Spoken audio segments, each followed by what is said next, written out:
तिरशोन्मदं विहरते मत्प्रेष्ठवस्तुद्वयं भक्तिः क्वापि महारसोत्सवमयी यत्रैव निष्यन्दते यत्रैव प्रविशन्ति नैव निगम श्रेणीगिराम्भङ्गयस् तस्मिन्नेव ममास्तु धीः प्रणयिनी वृन्दावने पावने यत्रैवातिरशोन्मदं विहरते मत्प्रेष्ठ वस्तुद्वयम्।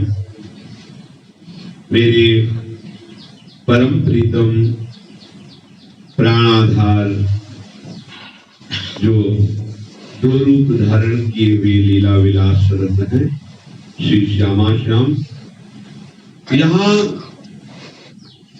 यत्रैवातिरशोन्मदम अति रस उन्माद से युक्त है। इसका एक आंतरिक भाव आ रहा है कि जब कोई आनंद विकल होता है तो उसको लगता है क्या दे दूं। अति उदारता उसके हृदय में छा जाती है जब आनंद देखिए, तभी तो देखो ना निछावर बांटना ऐसे सब। जब आनंद क्यों, ये तो रस की उन्मत्तता में रस समुद्र से प्रिया प्रीतम है। भाव क्या है? बोले यदि इस वृंदावन धाम में तुम्हारी बुद्धि स्थिर हो जाए तो तुम्हें रस के लिए कोई साधन नहीं करना, और ये रस आता भी नहीं साधन से, या गुण साधन ते नहीं कोई, तुम्हारी कृपा पाओ कोई। तो ये रसोन्मदम विहरते मत प्रेष्ठ वस्तु द्वयम, ये वस्तु प्रदान कर देते हैं। अति उदार है और परस्पर प्रेम उन्मत्तता में मगन है, और यहाँ वृंदावन में प्रतिपल वो लीलापरायण है, यहाँ विहरण कर रहे हैं। तो भक्ति क्वापि महारसोत्सवमयी यत्रैव निश्चन्द्यते, यहाँ रसमयी भक्ति संपूर्ण श्रृंगार करके विहरण कर रहे हैं। देखो रसोन्मत्त प्रिया प्रीतम और रसमयी भक्ति जो श्रीधाम वृंदावन का अभिमान त्याग करके आश्रय ले लेता है। सजी के सब अभिमान बड़ा कठिन है। कृपा जब होती है तो हम लोग पहचान नहीं पाते और अपने में गुण बुद्धि करके उस कृपा को ठुकरा देते हैं। फिर बाद में बड़ा पछतावा होता है और सोचते हैं कि पुनः एक बार ऐसी कृपा हो जाए तो लाडली लाल फिर कृपा करते हैं, पर फिर उसका वो स्वभाव और वो अहम उसको फिर उस कृपा से वंचित कर देता है। बार बार ऐसा ही होता है। नहीं तो यहाँ जो प्रेम लक्षणा भक्ति है और उस भक्ति का जो परम फल है प्रिया प्रीतम, दोनों यहाँ उदारता से उन्मत्त होकर के विहरण कर रहे हैं। भक्ति क्वापि कह रहे हैं, पर उसको कहने में नहीं आ रहा कि वो कैसी उन्मत्त करने वाली भक्ति है। वो कह रहे क्वापि, कोई है जो अनिर्वचनीय है जिसे हम संबोधन नहीं कर सकते। भक्ति क्वापि, पर इशारे से समझ लो महारसोत्सवमयी यत्रैव निश्चन्द्यते, जहां प्रवाहित हो रही है, प्रतिपल विहरण कर रही है। जो अभिमान रहित और अनाश्रित भाव से आश्रित हो जाता है। अभी तो हम अनाश्रित ही नहीं हैं। जैसे कहा गया कि समस्त धर्मों का त्याग करके आप मेरी शरण में हो जाइए, तो समस्त धर्मों का त्यागी तो तभी हो सकता है जब पहले अधर्म का संपूर्णतया त्याग हो गया है और वो पूर्ण धर्मात्मा है, तब धर्म का भी त्याग करके एकमात्र प्रभु के चरणों का आश्रय ले लो। अब अधर्म आचरण त्यागे नहीं और इस श्लोक बोलने लगे सर्वधर्म का त्याग करके। भगवान कहते हैं सर्वधर्मान परित्यज्य मामेकम शरणम। गलत हो गया, भाव नहीं बन पाएगा। नाना प्रकार की वस्तु व्यक्ति का आश्रय श्री जी आपके हृदय में देख रहे कि आपका कोई बल है। जब हर तरह से ठुकराने पर आपको यही अनुभव हो कि बस जो होगा तो एक किशोरी कृपा से जो कुछ हो सो हो, तब समझ में आएगा कि अब आश्रय हो रहा है। अगर ऐसा है कि नहीं, हर जगह से आपको प्रतिकूलता मिल रही, फिर आपको लगा को अमुक है उनसे सहयोग ले सकते हैं, बस हो गया। यही देखने के लिए कि अभी आपके पास अमुक है ना, बस यही देखने के लिए प्रतिकूलता दी जाती है। प्रतिकूलता इसीलिए दी जाती है कि आपके पास कौन है। जब अंदर से आर्त भाव और अश्रुधारा प्रकट होती है कि कुछ भी हो हमारा तो कोई आश्रय है ही नहीं, कुछ हमारे पास है ही नहीं, केवल आप ही हो, तो निहाल हो जाओगे। बात इसे समझ लीजिए अच्छी तरह, निहाल हो जाओगे। पर जब तक अंतर में कहीं किसी का आश्रय है, तब तक ना तो यत्रैवात रसोन्मदम विहरते जो मत प्रेष्ठ वस्तुद्वयम्, और ना भक्ति को अभी महारसोत्सवमयी यत्रैव निश्चंद्यते, इसका अनुभव नहीं होगा। यहाँ कैसे बतावे, जब हम कहते कुछ करना नहीं है तो आप क्रियापरायण हैं, तो आपको लगता है, हमें लगता है इसके लिए बोल रहे हैं कि वाणी पाठ नहीं करना, सेवा नहीं करना, भजन नहीं करना, ये सब कुछ करना नहीं है। ये कुछ थोड़ी है, ये कुछ में थोड़ी आता है। ये तो हमारा जीवन है, हमारा आहार है, ये हमारे प्राणाराध्य का कृपा प्रसाद है। ये कुछ में थोड़ी है भाई। सेवक शरण सदा रहे, अनंत नहीं विश्राम, वाणी श्री हरिवंश की कह। ये हमारा आश्रय है, ये हमारे आश्रय का सहज स्वरूप है कि नाम वाणी सेवा, इसके बिना हम जी न सके।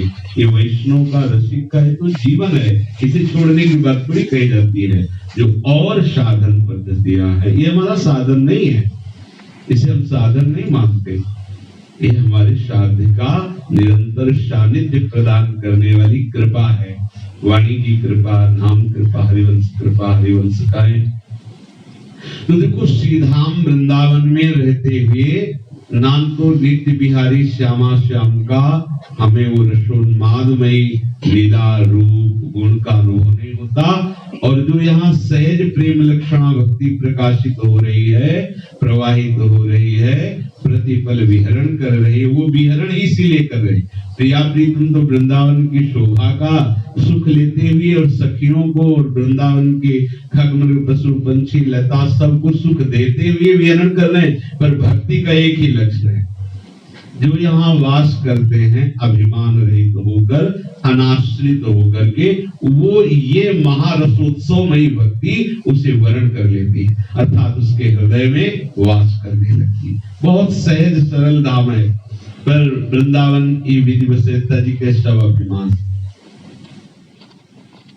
जब आप पर कृपा होती है, समझ लेना, तब आपका मन समाहित होने लगता है, भजन में डूबने लगता है, वाणी में डूबने लगता है। तब आपको अपना अहम लगता है, फिर वो खींच लिया जाता है, फिर भटकन होती है, फिर भाग दौड़ करके तब विचार आता है कि भजन तो वहां बहुत हो रहा था, अब क्यों नहीं हो रहा? बड़ा एकांत है, शांत है, स्वतंत्र हो। क्योंकि भजन तुमसे नहीं हो रहा था, वो कृपा से हो रहा था। तुम्हारे अंदर जो त्याग, वैराग्य, भजन प्रतिपल बढ़ रहा था, वो तो कृपा दृष्टि से बदल रहा था। संसार का राग रंग बदल के प्रिया प्रीतम के प्रेम रंग में प्रतिपल बढ़ते चले जा रहे थे। उसे अहम मान लिया। बस क्या राधा के निकुंज में ही भजन होगा तो कर लो। तुम्हारा मन, तुम्हारी बुद्धि ही तुमको फंसा करके भजन रहित कर देगी, क्योंकि अब उसको चढ़ाने के लिए जो आध्यात्मिक कृपा दृष्टि थी वो अब प्राप्त नहीं हो पाई, क्योंकि अहम आ गया। इसलिए सावधान रहिए। वृंदावन धाम में कुछ करने से सहज प्रेम लक्षणा भक्ति हृदय में प्रकाशित हो, ऐसा नहीं है। यहाँ तो वो वर्ण करने के लिए विहरण ही कर रहे, पर वो जब देखते हैं कि अहम के द्वारा विषय भोगों में विचरण कर रहा है या अहम के द्वारा साधन पद्धतियों को स्वीकार किए हैं, तो और सब सिद्धियां मिल सकती है, लेकिन ये जो महा रसोत्सवमयी भक्ति ये तो दैन्य हृदय में प्रकाशित होती है, अहम शून्य हृदय में प्रकाशित होती है। तो अपने लोगों में ये जो अहम बाधा पहुंचाता है, इसे सत्संग के द्वारा प्राप्त विचार के द्वारा हम इसे नष्ट करें। यत्रैव प्रविशन्ति नैव निगम श्रेणी गिराम भंगयस् तस्मिन्नेव ममास्तु धीः प्रणयिनी वृंदावने पावने। मेरी बुद्धि श्रीधाम वृंदावन की कृपा से ऐसे प्रेम को प्राप्त होती है जहां यत्रैव प्रविशन्ति नैव निगम श्रेणी गिराम भंगयस्, जहां वेद का सार उपनिषद और भी जितने आगम निगम पुराण है, कह रहे यत्रैव प्रविशन्ति नैव, स्पष्ट वर्णन कर रहे हैं कि इनका प्रवेश ही जहां नहीं है। तो इनके बताए हुए साधनों से क्या आपका प्रवेश हो जाएगा क्या? जब इन्हीं का प्रवेश नहीं है, यत्रैव प्रविशन्ति नैव निगम श्रेणी गिराम भंगयस्, जो वेद वाणी है, जो उपनिषद है, जो अन्य सब महामहिमा में भगवत स्वरूप शास्त्र है, सिद्धांत है, उनका इस महारसोत्सवमयी भक्ति में प्रवेश ही नहीं है। इसलिए महाप्रभु ने कहा वृंदान सर्व महताम पहाय दूरात वृंदाटवी मनुष्य प्रणयेन चेता तस्मिन्नेव ममास्तु धीः प्रणयिनी वृंदावने पावने। इसी पावन श्री वृंदावन धाम में मेरी बुद्धि आसक्त हो जाए, दृश्य निमग्न हो जाए। वृंदावन में बस यही मनाओ कि हमारी पहले तो आसक्ति हो जाए कि हम किसी भी तरह के लाभ की आकांक्षा या हानि का भय हमें वृंदावन से दूर नहीं कर सकता। कोई बाहर हमें बड़ा प्रलोभन दे, लोक परलोक परमार्थ स्वार्थ व्यवहार, ये हमें न घसीट पावे और ना हमें कोई भय घसीट पावे कि शरीर रोग ग्रसित हो गया या कहीं ऐसा अपराध न बन जाए या कहीं, ये सब दोनों चीजें छोड़ दो। आश्रित का कोई अपराध नहीं होता, मान लेना। अहंकारी को ही दंड मिलता है। अगर आप आश्रित हैं, कहीं आप फिसल जाते हैं, वो कोई अपराध नहीं माना जाता। ये हम आंतरिक आपको बात बताते हैं। जैसे बच्चा माँ के आश्रित है तो माँ की गोद में ही मल मूत्र का त्याग करता है, तो माँ कोई अपराध थोड़ी मानती है। रसोई में मल त्याग कर देता है, उसको पवित्र इसका कोई, क्योंकि वो माँ के आश्रित है, सारी जिम्मेवारी माँ की है। तो वृंदावन माँ की तरह उस उपासक को दुलार करता है जो सब जगह से आश्रय रहित होकर केवल वृंदावन का आश्रय लिए।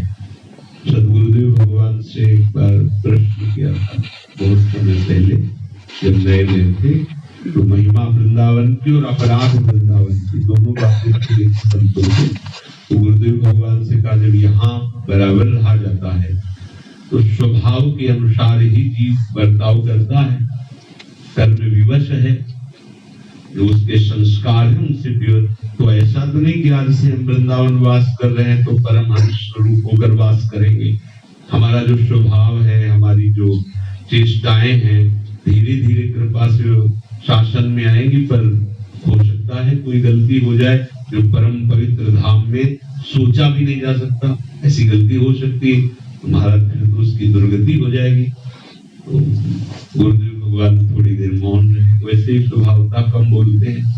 फिर कहा कि जो बाहर से धाम का लाभ लेने आते हैं उनको बहुत सावधान रहना चाहिए कि उनसे कोई अपराध ऐसा ना बने, क्योंकि वो बाहर आश्रय लिए हैं, तो इसलिए उनको 2 दिन के लिए 4 दिन के लिए आए तो बहुत कम भोजन करके खूब भजन करते हुए मौन सावधान, क्योंकि कमाने आए ना भक्ति रस को। और जिसने वृंदावन को अपना जीवन दे दिया है, यदि उससे कोई अपराध होते हैं तो वृंदावन उस अपराधों को मानता ही नहीं।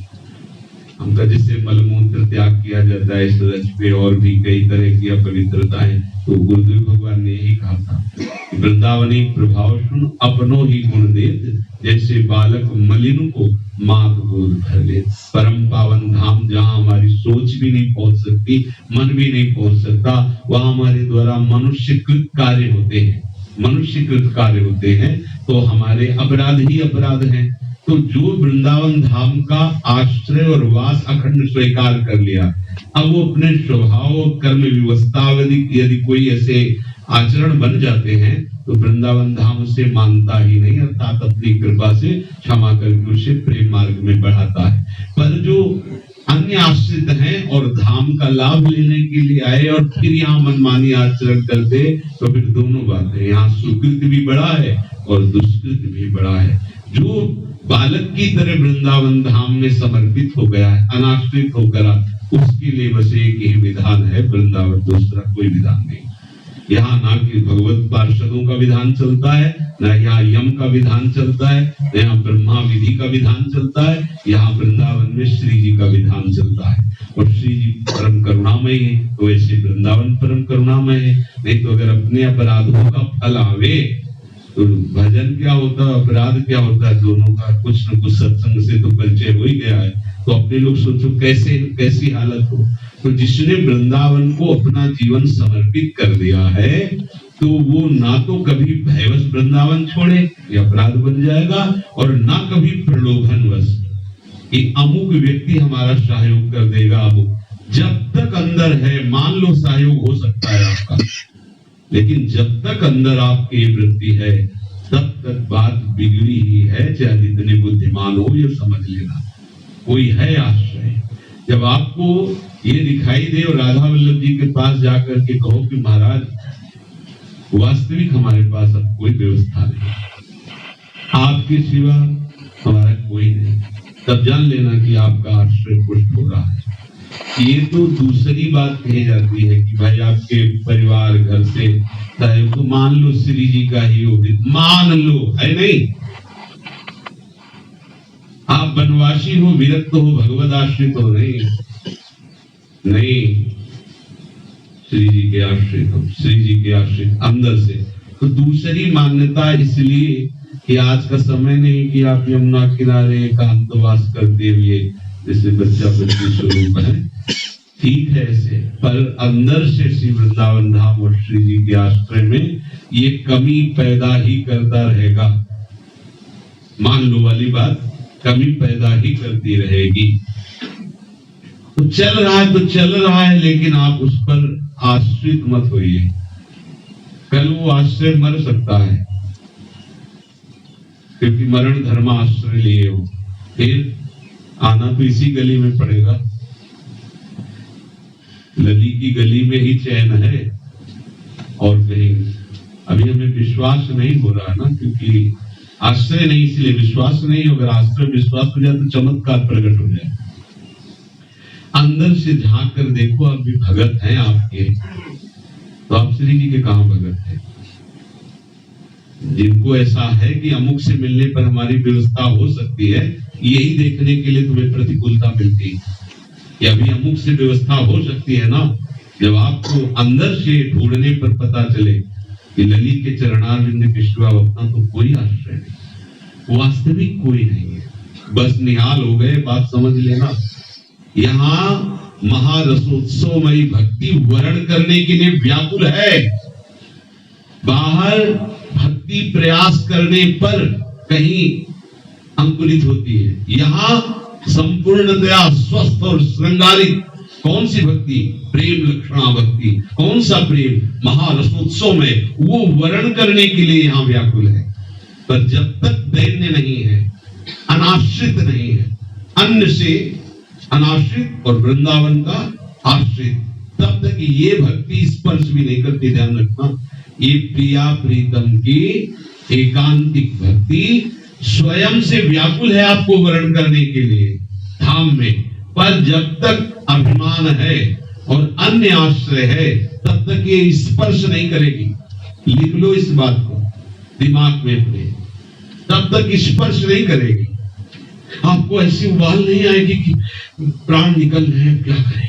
ऐसा ये किसी साधन का फल नहीं है, ये रोग है।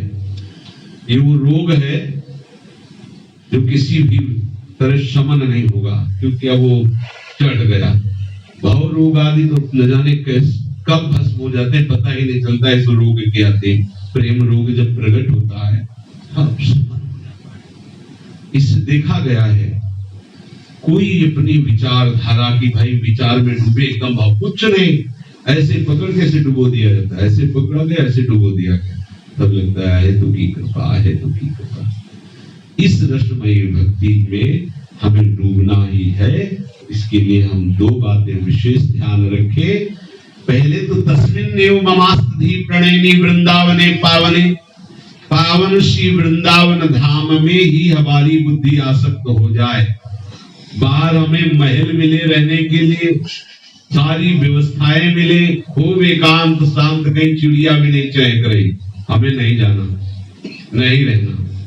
श्रीपाद प्रबोधानंद जी ने कहा कि अगर हमें वृंदावन के बाहर श्री कृष्ण प्रेम उन्मत्तता प्राप्त होती है तो उसे हम स्वीकार नहीं करते, और वृंदावन में यदि विषय गमनागमन करना पड़ता है तो मुझे कोई हानि नहीं। कैसा भूल गए महापुरुष ने। श्रीधाम वृंदावन की कैसी अद्भुत बात है, जो इतने बड़े महापुरुष ऐसी बात बोल गए। कोई ऐसे वैसे बोलता तो कि विषय है, विषय प्रधानता होगी, तो श्री कृष्ण प्रेम भी नहीं। बाहर हम चाहे जितनी कष्ट की परिस्थिति में हो, हमें कोई कष्ट नहीं स्वीकार कीजिए, क्योंकि हमारा परिणाम बहुत बढ़िया है और श्री जी से है वो परिणाम, हमारे साधन से है नहीं। बस आश्रित होने के लिए दो बातें ढूंढ लीजिए हृदय में। खूब आश्रय तत्व पर आप श्रवण कर रहे हो, खूब बोला गया है, पर पकड़ में आपके नहीं आ रहा मेरे को, क्योंकि जब ऐसे छेड़ा जाता है तो वो निकल आता है जो आश्रय होता है। भैया, मौसी, मम्मी, पापा, रिश्तेदार, नातेदार, भगत, मित्र, व्यवहारी, कभी किसी ने फोन नंबर दिया, जब जरूरत पड़े महाराज तब जरूर कर देना, आग लगा दो ऐसी बात पर। हमें बर्बाद करने के लिए माया ये अपने सूत्र फेंक रही है, हमें नहीं स्वीकार कर रही। सच्ची मानिए, आप बैठ करके तो देखिए श्री जी के चरणों का आश्रय लेकर। सुरतरु काम धेनु चिंतामणि भगवत रसिक अनंत अली के। आपने श्री जी की कृपा को ठुकराया है, लाडली जी के दुलार को आपने अपने गुण अहम में देखा है कि ये मेरे गुणों का सम्मान हो रहा है। अब आपकी जब तक उस गुणाभिमान की धज्जियां नहीं उड़ जाएंगी तब तक आश्रय तत्व जागृत नहीं होगा। देख लेना, अन्य आश्रय पकड़े रहोगे किसी न किसी भाव से। सतगुरुदेव भगवान ने एक बार कहा था कि अहेतु की कृपा जब लाडली लाल की प्रकट होती है तब किसी भगवत प्रेमी महापुरुष का आश्रय प्राप्त होता है। अहेतु की कृपा से प्राप्त उस भगवत भक्त के चरणारविंद के सानिध्य को कभी भी अपनी अभिमान या अपनी बुद्धिमत्ता या अपनी गुणवत्ता को लेकर कभी अवहेलना नहीं कर देनी चाहिए। लेकिन प्राप्त कृपा को ठुकराने वाला जीवन भर भटकता रहता है, फिर उसे वो वस्तु की प्राप्ति दुर्लभ हो जाती है। कितनी कृपा है लाडली लाल की। इसलिए अपनी बुद्धि को पहले वृंदावन धाम में समर्पित करें। बुद्धि का काम है निश्चय करना। अब हमने निश्चय कर लिया, हमसे कुछ नहीं होगा, जो होगा सब वृंदावनेश्वरी वृंदावन धाम से होगा। दूसरी बात, हमारा भरण पोषण वृंदावन धाम ही करता है, करेगा। हम दूसरा नाम रूप स्वीकार नहीं कर सकते। अब आप जो आपको घर परिवार से जो भी सेवाएं मिलती है अभी बंद करने तो हिम्मत है आपकी? देखो जो ले रहे हैं तो हिम्मत है उनकी? नहीं चाहिए। श्री जी के आश्रम इसकी परीक्षा होगी, तो जब आप अन्यास से शून्य हो जाएंगे तो देख लेना चमत्कार प्रकट हो जाएगा।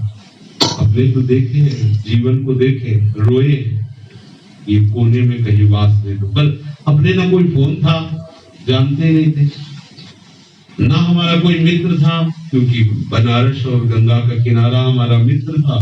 यहाँ जब आए थे तो हमारा कोई परिचय नहीं था, कोई किसी भी तरह का परिचय, बस ऐसे अनाश्रित थे। आश्रय लिया, वो वर्षों ठोकरे खाते रहे, लाडली लाल ने कृपा कर दी, अपनी केली कुंज में वास दे दिया। कितना उनका कृपा प्रसाद धाम में। अगर आपको इतनी जगह भी स्वतंत्रता पूर्वक रहने को मिल रही तो वैकुंठाधिपति से कम भाग्य आपका नहीं, ध्यान रखना। एक बार वो गणेश दास जी से किसी ने कहा कि किसी अमुक जगह में बहुत बड़ा आश्रम, बहुत बड़ी व्यवस्था है। उनका पंडित जी, वृंदावन में कुछ झोपड़ी के बराबर भी नहीं, तो वृंदावन में रहते हो, वृंदावन की महिमा को क्यों नहीं समझते? अगर यहाँ पे टूटी सी फूस की झोपड़ी बनाकर तो बाहर का वो सब। वृंदावन दूधी पत्र की उपमा को कछु नाहि, कोटि कोटि वैकुंठ देशम कहे न जाए, रज की तुल वैकुंठ नहीं और लोक की माए। तो बोले ममास्तुति प्रणयनी वृंदावने पावने, परम पावन करने वाले इस वृंदावन धाम में हमारी बुद्धि समर्पित हो जाए। इतने बड़े का आश्रय लेने के बाद और किसी का आश्रय लेना पड़ेगा क्या? फिर अब क्या जान पाएंगे? यही तो हमारे अंदर धोखा माया पैदा करती, अविद्या का यही धोखा है। तो भाई ठीक है, भगवान के तो आश्रित है, लेकिन कुछ ना कुछ तो, ये जब तक कुछ ना कुछ है तब कुछ ना कुछ है, सब कुछ नहीं है।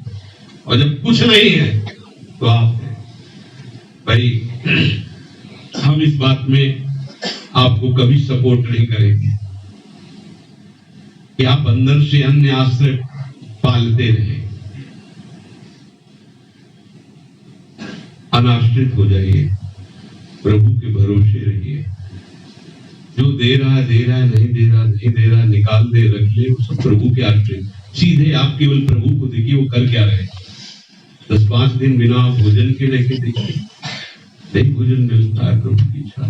कुटिया में आ जाएगा टिफिन, देखा है, खिड़की ऐसे करके बाबा मधुकरी मांग ले, नहीं क्यों, हमें नहीं चाहिए, नहीं बाबा हमें बहुत प्रेरणा हो रही है आपको पवाएं। तो देखा श्री आश्रित, ये जितनी बातें जो कही जाती है कि कुछ करने की जरूरत नहीं, वो आश्रय की, आश्रय को आप समझ नहीं पा रहे। तो फिर हम ऐसा कर ले, कौन बोल रहा है? बहुत बुद्धिमान हो, बहुत विद्वान हो, तो फिर हम ऐसा कर ले। कहां से बोल रहे हो? कौन हो तुम? मैं कर लूं, ऐसी व्यवस्था हो जाएगी, कर लूं। कौन हो तुम? आश्रित बोल रहे हो तुम। हमारे ऊपर कुछ करने का अधिकार रह गया क्या? अब हम देखेंगे क्या होगा। चाहे हमको गृहस्थों के बीच में रखें, विरक्ति के बीच में रखें, पशुओं के बीच में रखें, भूतों के बीच में, हमको क्या मतलब है? हम तो आश्रित हैं, महल में रखो, झोपड़ी में रखो, तो जैसे हमारा कोई प्रश्न नहीं है। ज्यों ज्यों राखत हो त्यों त्यों रहियत हो हरि। बातें बनाना, उपदेश करना सरल है, आश्रित होना बहुत कठिन है। जबकि आश्रय में कोई बात नहीं, केवल हाथ उठा देना है। हाथ उठा देने को मतलब अंदर से। जब एक भी गोली नहीं रहती तभी बदमाश जो है आत्मसमर्पण करता है। अगर एक गोली होती तो सोचता है बड़े अधिकारी के तो मारी थे। तो ऐसे ही जब हमारी पूरी पट्टा खाली हो जाएगा, जिसमें सब गुणाभिमान रूपी गोली है, तब हमारा बस मारना नहीं। अब न मत मारना, हम अपने आप को सिलेंडर कहते हैं कि सिलेंडर अरे हाँ वही कर देते हैं। अब पढ़े लिखे तो है, वही मतलब आत्मसमर्पण कर देते हैं। तो ये अभिमानी जीव बातें आत्मसमर्पण की करता है और सुनता है, और आत्मसमर्पण नहीं तो कुछ नहीं करना भैया। सच्ची कहते हैं, जब हम सोते हैं, ये हम अपने गुण की बात नहीं कह रहे, तो जागृत में जितना भजन नहीं होता उससे ज्यादा सोने में भजन होता है। ऐसे ऐसे संत महात्माओं के दर्शन, ऐसी ऐसी, अब कैसे तुम्हें बदल लगता है कि आज नींद ही न खुले कभी तो ये अच्छा है। करवट बदलो तो कोई न कोई बदल, कोई कैसे। अब ये हम कर रहे हैं क्या? हम आश्रित हैं केवल, बस वो भी हम नहीं हो सकते थे, आश्रित कर दिए गए, हर जगह के पंख काट दिए गए, उड़ने लायक रह नहीं गया पक्षी। अब तो वजह अजात पक्षा युवा काट दिए गए, सब रास्ते बंद कर दिए गए। ये कृपा है, अब तो कुछ है ही नहीं। इसलिए भाई सबसे प्रार्थना की दो बातें जो हमारे लिए अत्यंत आवश्यक है, वो है प्रेम लक्षणा भक्ति से हृदय युक्त हो जाना और रसोन्मत्त प्रिया प्रीतम के चरणों में हम हर समय अपने को नजदीक देखें। तो दोनों बातें यहाँ वृंदावन धाम में सिद्ध है। क्या है? यत्रिवात रसोन्मदम विहरते मध्य पृष्ठ वस्तुत्वयम्। रसोन्मत्त होकर के युगल सरकार यहाँ विहरण कर रहे, कोई ऐसी जगह नहीं वृंदावन में। और दूसरी भक्ति क्वापि महारसोत्सवमयी यत्रैव निश्चन्यते। पर दोनों से हमारा परिचय नहीं हो रहा, तो दो बातें हमको स्वीकार करनी। पहली बात तो हमें अनाश्रित होना है, अन्य आश्रय रहित हो जाना है, तब वृंदावन का आश्रय होगा। सैकड़ों आश्रय लिए हो गए, तुम वृंदावन के आश्रय प्रिया प्रीतम के आश्रय हैं, तो अभी मजाक कर रहे हो, अभी नहीं, ऐसा नहीं। वो हृदय का विषय है ना, इसीलिए आत्मसमर्पण भक्ति आखिरी में रखी गई ना। यदि आप समझ जाओ तो पीछे नहीं जाना पड़ेगा, यही स्वीकार। पर आप थोड़ी देर समझते हो फिर विचलित हो जाते हो। जैसे अभी सत्संग में है तो आपको लगेगा हाँ मेरे में कोई बल नहीं, प्रभु मैं आपके आश्रित हूँ। थोड़ी देर बाद प्रभु आपसे प्रतिकूलता की लीला करके, तो भजन ही तो करना है ना, कहीं भी ब्रजमंडल में कर लेंगे, समझ गए ना, करना है कहीं भी कर लेंगे। अब आश्रय इसमें है कहाँ? आश्रय में है कि हमको किसी काबिल नहीं, आप ठुकरा दो, भगा दो, हटा दो, तो भी हे गुरुदेव, हे वृंदावन धाम, हम तो किसी काबिल नहीं, कहीं जी नहीं सकते, आपके बिना रह नहीं सकते, क्या करें? हमारा कोई बल नहीं, हमारा कोई अन्य आश्रय नहीं, खत्म। यहाँ से अब आपका काम खत्म, काम पूर्ण हो गया। अब आप पूर्ण काम हो गए, आपका कोई कर्तव्य नहीं। अब आपके गुरु आचार्य इष्ट, अब इनका जो कर्तव्य है वही अपने कर्तव्य को दे, क्योंकि आप समर्पित हो चुके हैं। हमारा जो बार बार आश्रय तत्व पर बोलना है कि कलयुग है, ऐसी पवित्र बुद्धि, पवित्र भोजन, पवित्र व्यवहार नहीं है कि हम शास्त्रीय सिद्धांतों का पालन करके इस भवबंधन से मुक्त हो जाएं। फिर प्रेम तो अत्यंत दुर्लभ वस्तु, तो साधन से मिलती नहीं। तो दोनों बातें सहज में आपकी हो जाएंगी। आश्रय होने से भवबंधन मुक्त हो जाओगे, और भवबंधन मुक्त ही नहीं, निर्कय जुगल किशोर, निर्कय जुगल किशोर घोर और नयन न जाने, पिए रूप रस मत भयो कछु मन ही नाने। ये अक्षरशः सत्य है। पहले इसमें लगो, आसक्त हो, आश्रित हो, कि आपको ये एक एक शब्द पिए रूप रस मत भयो कछु मन, प्रेम लक्षणा भक्ति होएगी आनंदकारी, और वृंदावन वास सखी सुखे। कितना अद्भुत बातें हैं, सब कुछ प्राप्त हो जाता है। तो दो बातें अंदर ढूंढ लो, अन्य आश्रय। भाई ये जीवन हमारा श्री जी के लिए है, अब इसमें कच्चाई नहीं रखेंगे। हम मरने के लिए तैयार हैं, अन्य आश्रय नहीं स्वीकार करेंगे। ऐसा ही जब तक नहीं होता, जब कानपुर से हुआ कि 1600 रुपए की दवा, 1600 रुपए की महीने चलेगी, वृंदावन 16 रुपए की व्यवस्था रहेगी, टूटी छत वैसे उसके नीचे मांग के खाना। तो हम मरने जा रहे हैं, हम नहीं रुकेंगे यहाँ, 3-4 दिन औषधि हमें भेजो। शुरुआत की बात है, जब कुटिया पे आए, परिक्रमा मार्ग में लौटे और विचार किया प्राण त्यागना है, जब तक जीवन है बस यही रज में है। सब व्यवस्था वो ही कर रहे हैं, देखो कैसे कर रहे हैं। उनको ऐसे रखना है, ऐसे रख रहे हैं, उनको जब बुलाना, हमें श्री जी की सेवा में ही तो रहना है। प्रकट में है तो हम, और शरीर छूट जाए तो हम वही जाए। हमें क्या परेशानी है कि शरीर रहे कि छूटे? हम तो सेवक है, सेवा करना। जहाँ स्वामी रखे, जितने मिनट प्रकट सेवा ले ले, जितने मिनट अंतर सेवा, वो उनकी बात है। जो जो राखत होती है, जो नहीं होती। आश्रय जब तक अन्य है, सब वहां कहा जाता था कि महाराज सब अपने परिचय के यहाँ समय समय से एक एक घर से आपको अलग अलग भोजन व्यवस्था सब हो जाएगी। आप क्यों वृंदावन जा रहे हो? गुरु आश्रम सब। अगर व्यवस्था का आश्रय ले लेते तो मर गए हो। शरीर भले बना रहता, लेकिन मन और तन दोनों की दुर्गति हो जाती है। देखो भगवत आश्रय लिया, अब नहीं कैसी भी स्थिति, यहाँ आ गए बगीचे में कुर्सी में बैठे, श्री जी का पावन यश सुनने को मिल रहा है, नाम कीर्तन सुनने को मिल रहा है, सब संतों का सानिध्य मिल रहा है, और कुछ नहीं हो रहा तो धाम बात हो रहा है। कितनी कृपा है। जो औषधि जो की व्यवस्था कैसे चल रही है, आश्चर्य है। कैसे 250 ग्राम दूध के लिए पैसे नहीं थे, है? और लाखों का केवल इस शरीर का खर्चा हो रहा है। आश्रय, अगर एक भी व्यक्ति का आश्रय लिए होते तो आज हमें परेशानी होती। किसी का आश्रय नहीं। लाडली जी का है, देखो सब ऐसे फूल जैसे सब खिलता चला जा रहा है, कोई परेशानी, किसी को कोई परेशानी नहीं। ये हम आपको आश्रय की बात बता रहे हैं। ये तो शरीर धर्म की बात है। हृदय धर्म की बात अभी आपको बताई कि सोना जागने से भी अच्छा लगता है, क्योंकि उसमें तो आप निश्चित समझ लो जीने से भी अच्छा होगा जब शरीर छूटकर आप श्री जी के पास जाओगे। ये सब आश्रित को ऐसे ही उस दिन कह रहे थे ना महापुरुष के वचन की, मुफ्त में मोक्ष की प्राप्ति हो जाती है, मुफ्त में कल्याण की प्राप्ति हो जाती है। लेकिन किसको?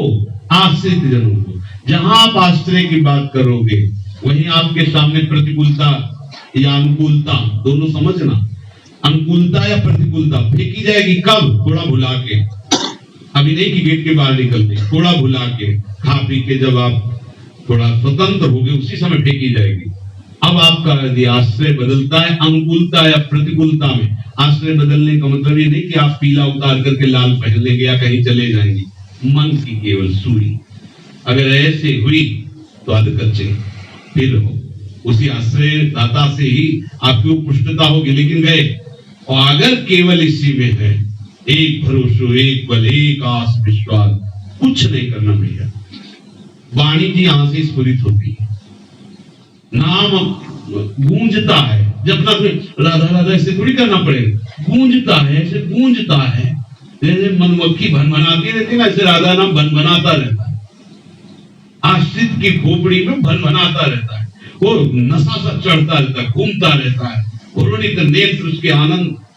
अब आप अहम की धरा में तो कैसे इस बात को समझोगे? बिल्कुल सच्ची बात।